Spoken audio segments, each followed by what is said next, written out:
Այսօր մենք խոսենք Կովկասյան ռազմաճակատում մարտական գործողությունների մասին 1915-1916 թվականներին։ Ինչով էին հետաքրքիր այդ թվականները։ Այս օրերին բոլորիս համար լավ հայտնի է, որ 15 թվականին թուրքերը սկսեցին հայ բնակչության ոչնչացումը, տղամարդկանց, զինվորականների ոչնչացումը, կանանց,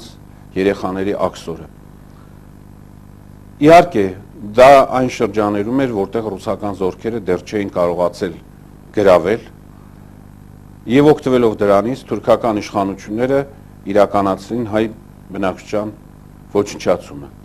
Իսկ ռազմական գործողությունները ռուսական զորքերը սկսեցին 15 թվականի գարնանը 3 ուղղություններով։ Առաջինը Օլթիից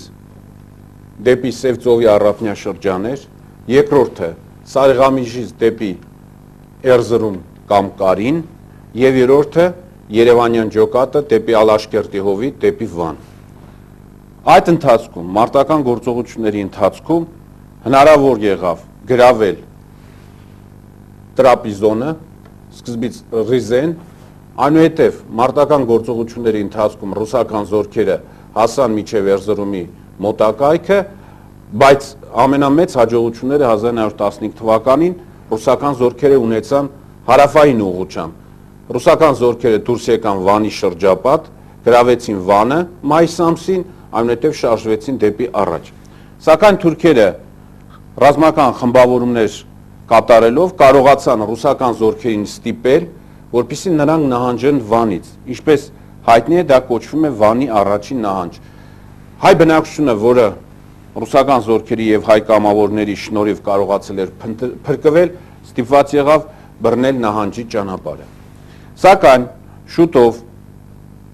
թարմ ուժեր ստանալով ռուսական զորքերը գեներալ Բարաթովի հրամանատարությամբ նորից շարժվեցին առաջ եւ գրավեցին երկրորդ անգամ Վանը եւ շարունակեցին ռազմական գործողությունները դեպի Բիթլիսի ուղղությամբ։ Սրանով ավարտվեցին 15 թվականի մարտական գործողությունները։ Հիմնական ստրատեգիական հարցեր լուծեցին, որոնց մասին մենք նաև ցույց կտանք կինոնկարները, դրանք գործողությունները տեղի ունեցան Էրզրումի ուղղությամբ։ Էրզրումը դա նշանավոր բերդ էր, որի մասին ռուսական գլխավոր շտաբի հաղորդագրություններից մեկում այսպիսի տողեր կան։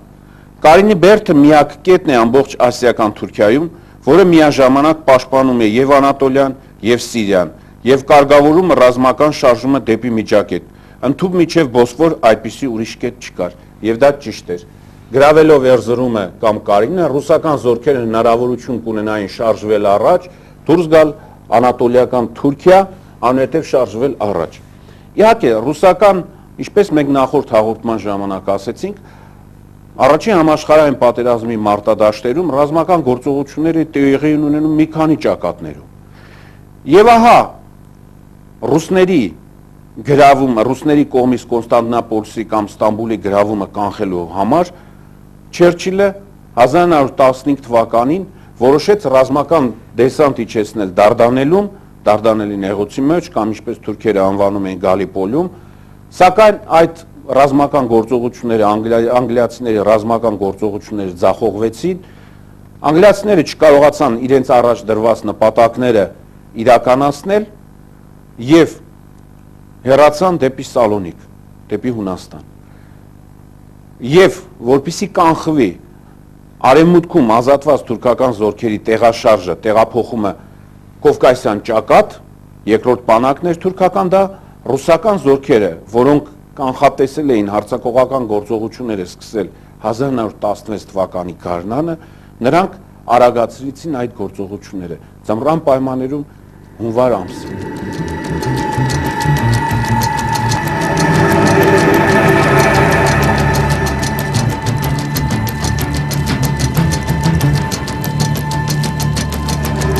Մարտական գործողությունները Էրզրումի ուղղությամբ սկսվեցին հունվարի 11-ին եւ շարունակվեցին մի քանի օր։ Ռուսները կարողացան օգտագործելով ռուսական զենքի հաջողությունը շատ կարճ ժամկետում 5 օրվա ընթացքում մարտական գործողությունների 5 օրյա մարտական գործողությունների ընթացքում գրավել Էրզրում քաղաքը։ Ես պետք է ասեմ, որ թուրքական բանակը, որը հաշվում էր 100,000 մարդ,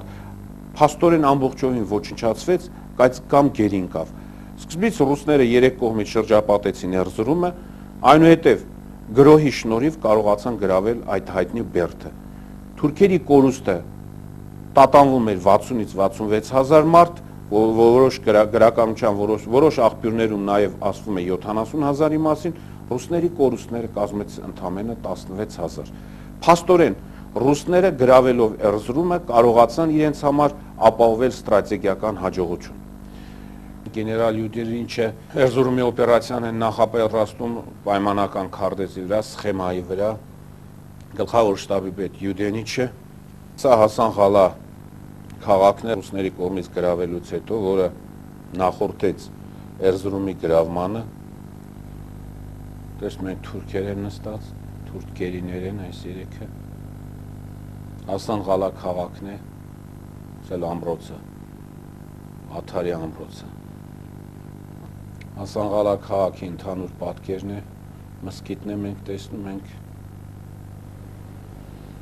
Ռուսական բանակի հրամանատար Նիկոլայ Նիկոլաևիչը, մեքենայի վրա Նիկոլայ Նիկոլաևիչն է, իսկ այնտեղ ներքևում Յուդենիչն էր գեներալ։ Ռուսական բանակի հրամանատարությունը։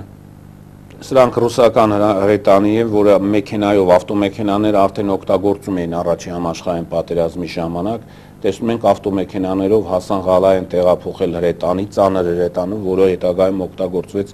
Էրզրումի գրավման ժամանակ։ Մենք տեսնում ենք հաջորդը ինչպես են բեռնաթափում հրետանին, տեսնում ենք ծանր հրետանի էր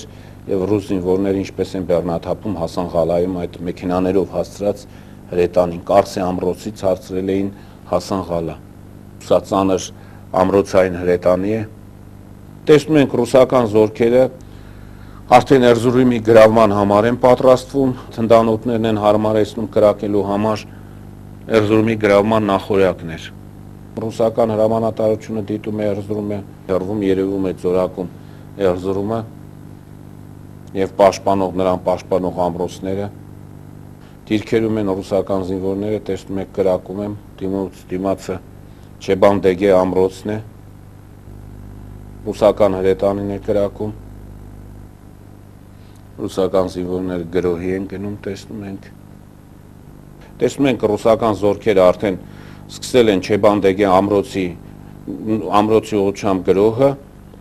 սրանք արդեն թուրքական դիրքերն են, նրանց թողած հրետանիներն են, որոնք գրավել են ռուսները, այսպիսի լեռնային վայրերում բնականաբար դժվար մարտական գործունեություն, արդեն տեսնում ենք զոհվածների, այս երկուսը զոհվածներն են։ Այդ ահեղ ամրոցը շատ դժվարությամբ գրավվեց։ Ռուսական, տեսնում ենք, այդ ընկնում բարձրանում են ռուսական զինվորները, գտնվում էր լեռան կատարին եւ ապահովում էր փաստորեն Կարինի։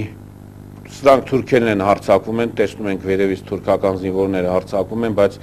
ռուսական զինվորների ճշմարտ տակ նրանք անմիջապես նահանջում են։ Սա թուրքական դիրքերն են, որոնք արդեն գրաված են եւ տեսնում ենք զոհված առած թուրքական դիակներ։ Այսպիսի ծանր, ձմռան ցուրտ բքի պայմաններում էր գրավում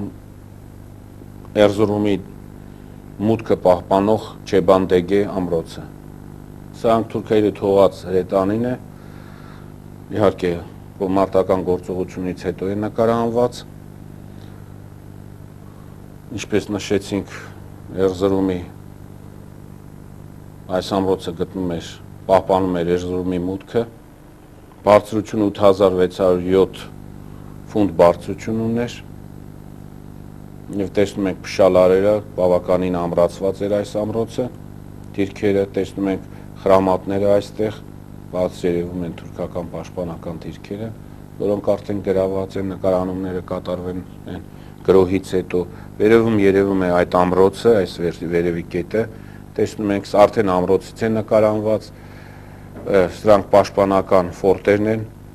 Ռուսական զորքերը այդ ամրոցը գրավից հետո շարունակում են շարժվել դեպի Էրզրում։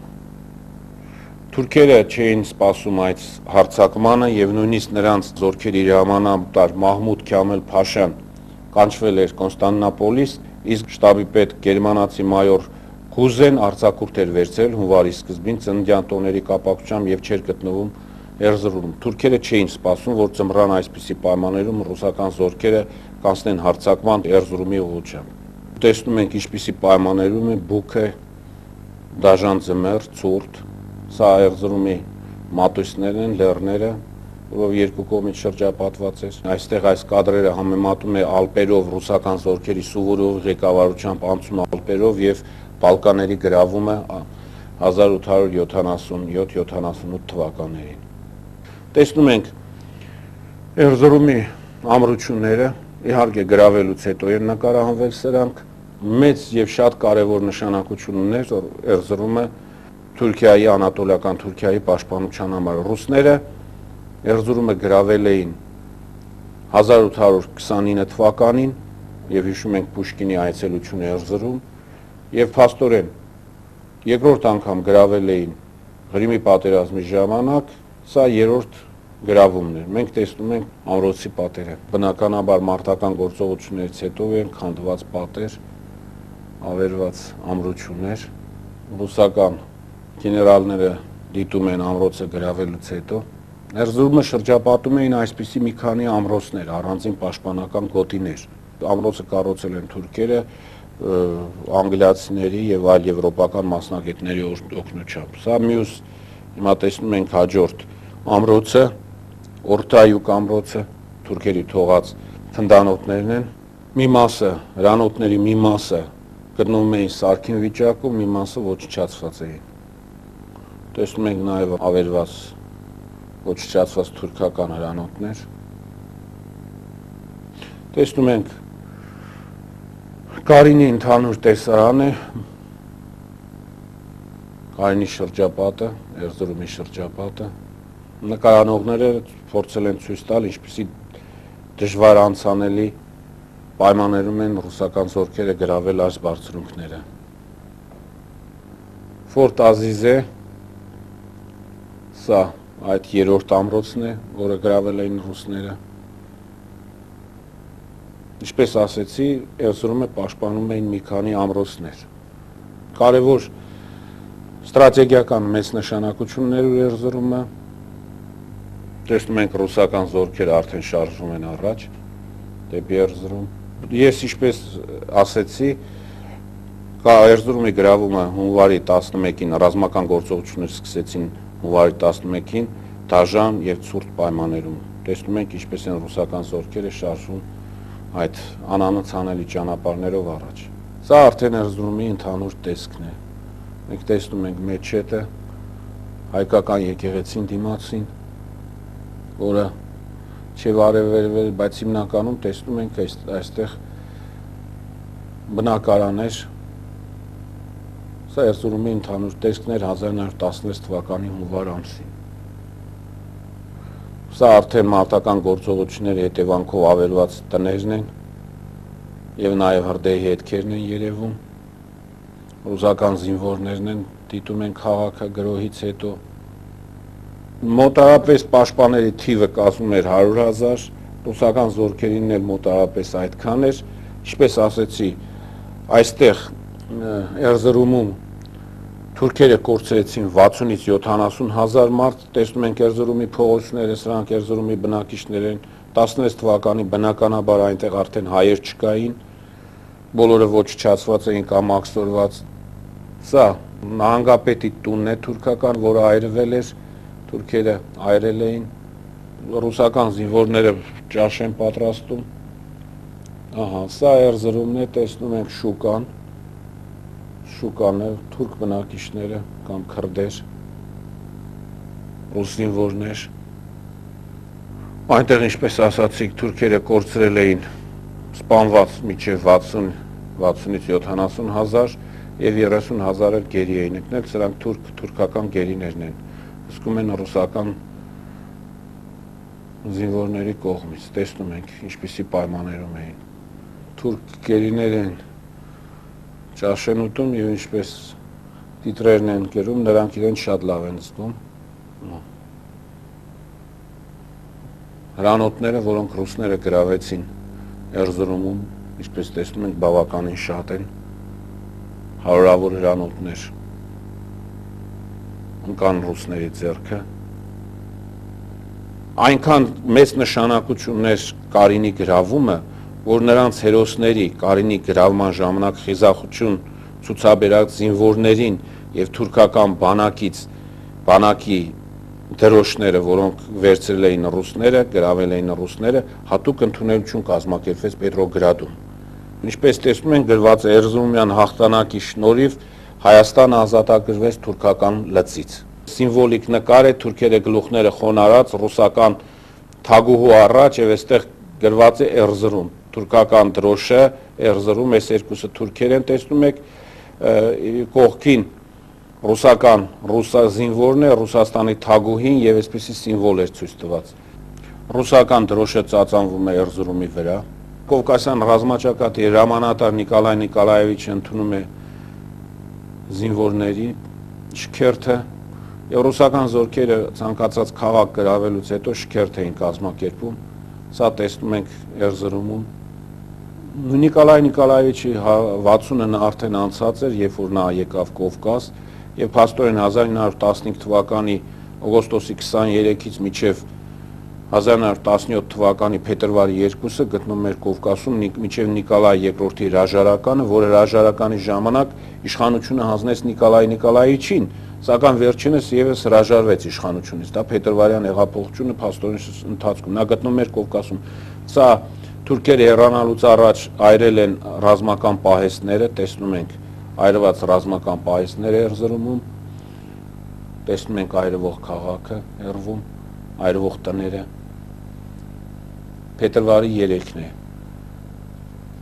Սա Էրզրումի ամրոցների բալանիներն են, 4 բալանիներ, կային 4 ամրոցներ Էրզրումում եւ տեսնում ենք 4 բալանիներ, քաղաքի բալանիներն են սա Էրզրումի, որը պահում է ռուս զինվորը։ Հետագայում սրանք նաեւ այս բալանիներով եւ այդ դրոշներով նրանց ընդունեցին Սանկտ Պետերբուրգում եւ Գևորգյան իշխանշանի ասպետներ Ռադչենկոն, Ռոշկովը, Մանդրիկինը, Գելովանին, Կրավչուկը, Բուլգակովը, Կուզնեցովը տանում են թուրքական դրոշները։